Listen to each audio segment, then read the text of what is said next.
कि हम चर्चा करने को तैयार हैं, कि हम चर्चा मैं के अभी लिए तक तैयार है। और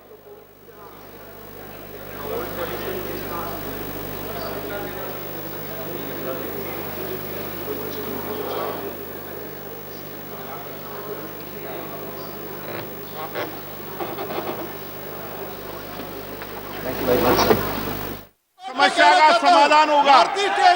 जिन लोगों के लिए आप चर्चा करना चाहते हैं, जिन मुद्दों के लिए चर्चा करना चाहते हैं, बावजूद भी उस पर चर्चा से समाधान निकलेगा। इनका मनसा क्या है, इनका उद्देश्य क्या है, इनका उद्देश्य दुरुद्देश्य मैं आपका आग्रह मान रहा हूँ, सिर्फ हमारा जो कार्यवाही है वो बाधित करना चाहते हैं। मैं आपका आग्रह मान रहा हूँ, आपका आग्रह मान रहा हूँ मैं। सरकार भी चर्चा करने को तैयार है। सदन के नेता माननीय राजनाथ सिंह जी भी एक बार आग्रह कर दें।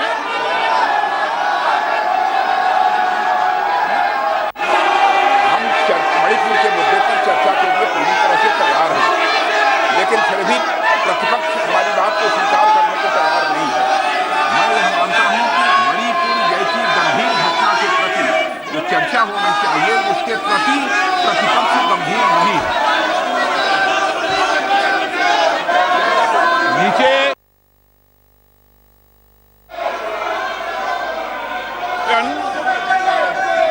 ये सदन चर्चा संवाद के लिए आपको जनता ने पोस्टर लेके देने के लिए नहीं भेजा है। मैं चर्चा कराने के लिए तैयार हूं।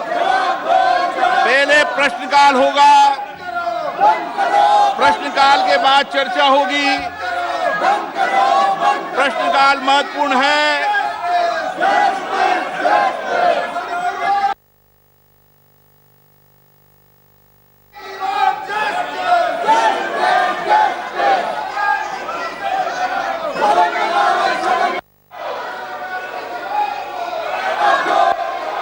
आप चर्चा करना चाहते हैं, चर्चा नहीं करना चाहते,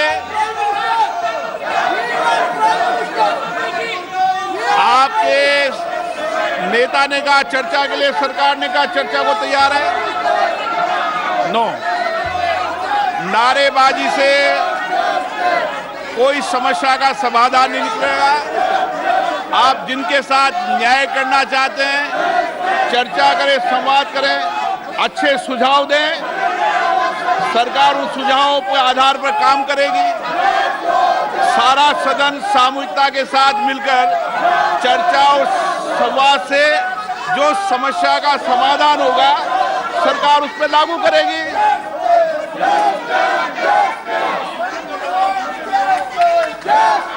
प्रश्नकाल प्रश्न संख्या 41 श्री सुबोध पाठक।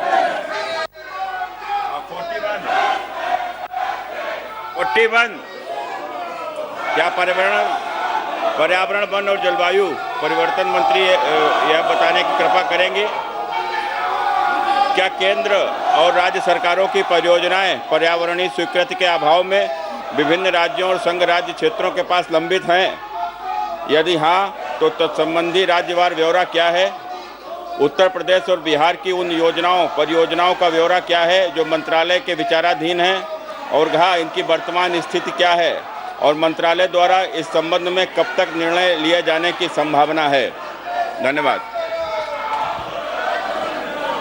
माननीय अध्यक्ष महोदय, कुल मिलाकर के 153 परियोजनाएं लंबित हैं और उत्तर प्रदेश और बिहार के बारे में जो माननीय सदस्य ने पूछा है, उसका भी उत्तर इस विस्तार के साथ लिखित में दिया गया है।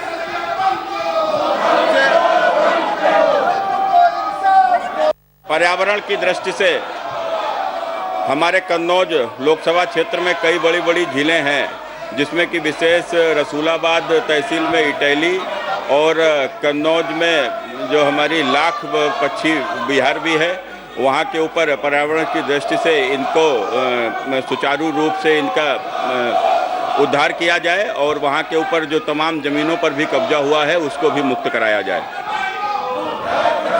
माननीय अध्यक्ष महोदय, जो प्रश्न अभी माननीय सदस्य महोदय ने पूछा है वो एनवायरमेंट क्लियरेंस से रिलेटेड नहीं है। और देख रहे हैं आप, लोकसभा की कार्यवाही चल रही है, प्रश्नकाल चल रहा है, लेकिन विपक्ष का हंगामा भी बराबर हमें देखने को मिल रहा है। मेरे सहयोगी रमन कुमार हमारे साथ जुड़ गए हैं। रमन, यहां हम देख रहे हैं कि आज एक बार फिर से वही तस्वीर नजर आ रही है, विपक्ष एक बार फिर हंगामा कर रहा है। लेकिन ये चर्चा होगी कैसे रमन? 176 और 267 इसके बीच अब तक ये पेंच उलझा हुआ है और लगातार सत्ता पक्ष की ओर से यही आरोप लगाया जा रहा है कि ये सिर्फ बहाना है चर्चा का, चर्चा नहीं चाहता विपक्ष।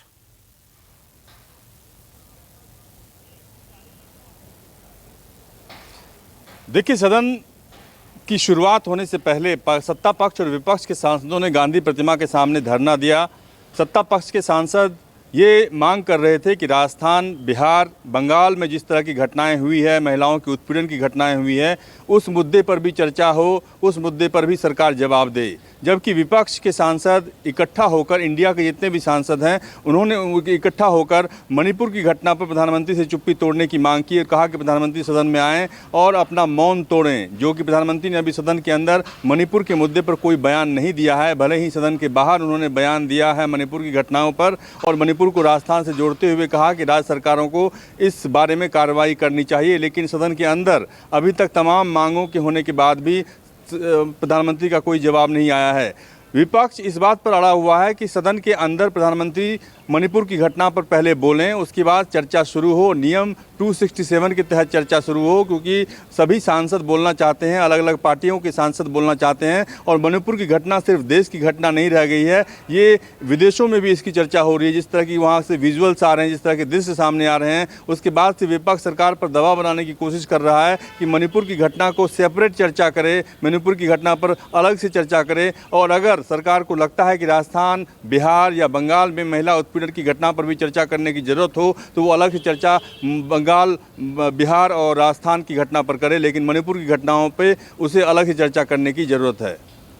बिल्कुल, और इसी को लेकर हम देख रहे हैं कि इस तरह की जो बहस है या ये कहें कि जो टकराव है वो सदन में हमें दिख भी रहा है। लेकिन रमन, अब इसका हल क्या निकलेगा? क्योंकि आज भी वही तस्वीर जो हमने पिछले सप्ताह, पिछले 2 दिन हमने देखा, किस तरह से सिर्फ 19 या 20 मिनट तक ही दोनों सदनों की कार्यवाही चली। क्या इस सप्ताह भी यही हाल देखने को मिलेगा? क्योंकि जिस तरह से हम देख रहे हैं कि कोई समन्वय दोनों ही पक्षों की तरफ बन नहीं रहा।